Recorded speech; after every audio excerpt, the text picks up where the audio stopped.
ഞാൻ ഏപ്രിൽ 1-നാണ് ഇറങ്ങുന്നത്. അപ്പോൾ മെന്റലി അത്ര ഞാൻ ഓക്കെ അല്ലാത്തൊരു വീഡിയോ ചെയ്യാൻ പോലും. എനിക്ക് അങ്ങനെ പറയാനുള്ളതെന്ന് വെച്ച് കഴിഞ്ഞാൽ, എനിക്ക് ഈ കേസിനെ കുറിച്ചിട്ടോ അല്ലെങ്കിൽ ഈ ഒരു സംഭവത്തിനെ കുറിച്ചിട്ടോ എനിക്ക് കൂടുതലൊന്നും പറയാൻ പറ്റുന്നില്ല. ലിമിറ്റേഷൻസ് ഉണ്ട്.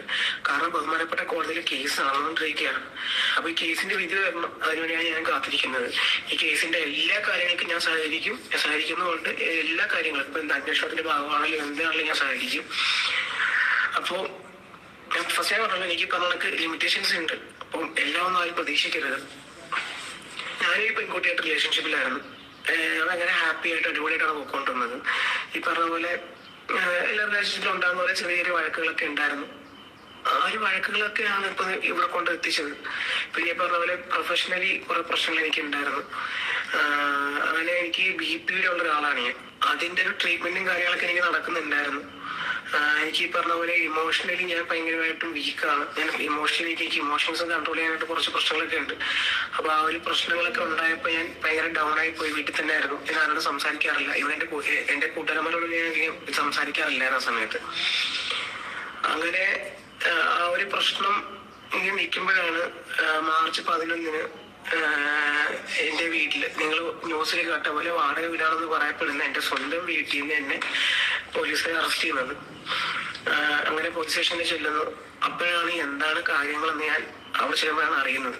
ഈ ഒരു കേസ് ഉണ്ട്, ഇങ്ങനെയാണ് സംഭവങ്ങളൊക്കെ അറിയുന്നത്. അതുകൂടെ കേട്ടപ്പോൾ ഞാൻ ശരിക്കും ടൗണായി പോയി. എന്റെ കയ്യിൽ നിന്ന് പോയി. ഞാൻ കരച്ചില്ലായിരുന്നു. നിങ്ങൾ ന്യൂസിൽ കണ്ടാണ് ഞാൻ കരഞ്ഞുകൊണ്ടാണ് കയറി പോകുന്നതൊക്കെ ആയിട്ട് ന്യൂസിൽ കണ്ടതാണായിരിക്കും.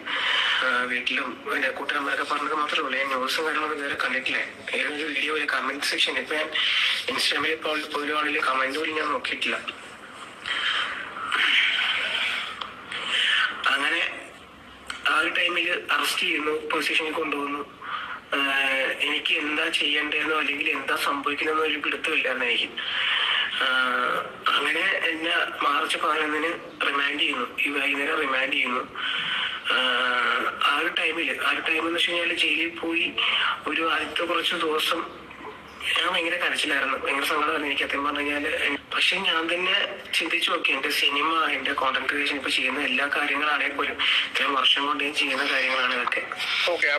തൃക്കണ്ണനെതിരെ ഇതേ കണക്കത്തുള്ളൊരു കേസ് വന്നപ്പോൾ ഒരുപാട് പേരെ കൊണ്ട് ഈ ഭയങ്കര ഒരു അത്ഭുതമായി പോയി. കാരണം എന്ന് പറഞ്ഞാൽ തൃക്കണ്ണൻ തന്നെ ഒരുപാട് വീഡിയോയിലൊക്കെ പറഞ്ഞിട്ടുണ്ട്, നിങ്ങൾ ഇതേ കണക്കത്തുള്ള പ്രശ്നങ്ങളിൽ നിന്നും ചാടരുത്, എങ്ങനെയുള്ള കാര്യങ്ങൾ ചെയ്യണം, മാക്സിമം ഉണ്ടെങ്കിൽ എല്ലാ പ്രശ്നങ്ങളിൽ നിന്ന് ഒഴിഞ്ഞു പോകാൻ നോക്കുന്ന ഒരു ആൾ കൂടിയാണ് തൃക്കണ്ണൻ. സോ അങ്ങനെ ഇരിക്കുന്ന സമയത്ത് ഇതേ കണക്കത്തുള്ളൊരു കേസ് ചെന്ന് പെട്ടപ്പോഴത്തേക്ക് ഒരുപാട് പേർക്കുണ്ടെങ്കിൽ അത് ഭയങ്കര ഒരു അത്ഭുതം തന്നെ ആയിരുന്നു.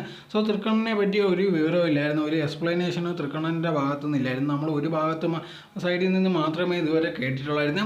അത് എപ്പോഴും തന്നെ എങ്ങനെ തന്നെ ആയിരിക്കും. ഇപ്പോൾ എന്തെങ്കിലും ഒരു സ്ത്രീ ഏതെങ്കിലും ഒരു കേസ് കൊണ്ടുപോയി കൊടുത്തു കഴിഞ്ഞാൽ ഒരു ആണിൻ്റെ ഭാഗത്തിൽ ഒന്നും അന്വേഷിക്കാതെ അവരെ പെട്ടെന്ന് അറസ്റ്റ് ചെയ്യുക, അതിന് ശേഷം ഉണ്ടെങ്കിൽ തെളിവൊന്നും എടുപ്പെന്നും പറഞ്ഞ് അങ്ങനെ കൊണ്ടുപോയാണ് സാധാ രീതിയിലുള്ളത്.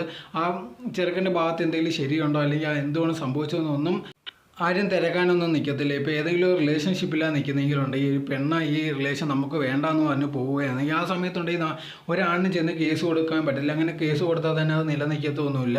അതേ സമയത്തുണ്ടെങ്കിൽ ഒരു പെണ്ണ് ഇതേ കണക്കുണ്ടെങ്കിൽ എന്നെ വിവാഹ വാഗ്ദാനം നൽകിയുണ്ടെങ്കിൽ ഇതേ കണക്ക് പറ്റിച്ചു എന്ന് പറഞ്ഞ ഒരു കേസ് കൊടുത്താൽ ആ ചെറുക്കനെ ഒന്നെ തന്നെ അറസ്റ്റ് ചെയ്യുന്നതായിരിക്കും. അങ്ങനെ തന്നെയാണ് റൂൾസ്. ചില സമയങ്ങളിൽ അങ്ങനെ തന്നെ വേണം. ചിലപ്പോൾ സ്ത്രീയൊക്കെ ഉണ്ടെങ്കിൽ ഒരുപാട് സ്ഥലങ്ങളിലുണ്ടെങ്കിൽ ഇതേ കണക്കൊണ്ട് അവഗണന അല്ലെങ്കിൽ പ്രശ്നങ്ങളൊക്കെ ഉണ്ടാവും. അതിനെ തുടർന്നുണ്ടെങ്കിൽ ഇതേ കണക്കത്തുള്ളൊരു കാര്യമാണ്. എന്നാൽ പോലും ഒരു പുരുഷനും ഇതേ കണക്കത്തുള്ളൊരു നല്ലൊരു ലോ തന്നെ വേണം. കാരണം എന്ന് പറഞ്ഞാൽ ഏത് സ്ത്രീയും ഏത് കേസ് കൊടുത്താലും ഉടനെ തന്നെ ഒന്നും അന്വേഷിക്കാതെ ഒരു പുരുഷനെ പിടിച്ചുകൊണ്ടെങ്കിൽ അകത്താക്കുകയാണ് ചെയ്യുന്നത്.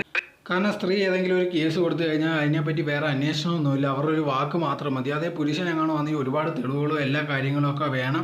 സോ ഇനി ഇവൻ ഒരു തെറ്റും ചെയ്തിട്ടില്ല എന്ന് പറഞ്ഞു കഴിഞ്ഞാൽ ഉടനെ ഉണ്ടെങ്കിൽ അവനെ വെറുതെ വിടും. പക്ഷേ ആ സ്ത്രീക്കെതിരെ ഒരു കേസും ഉണ്ടാവത്തില്ല, അത് ചുമ്മാ അങ്ങ് പൊയ്ക്കൊണ്ടിരിക്കത്തേ ഉള്ളൂ.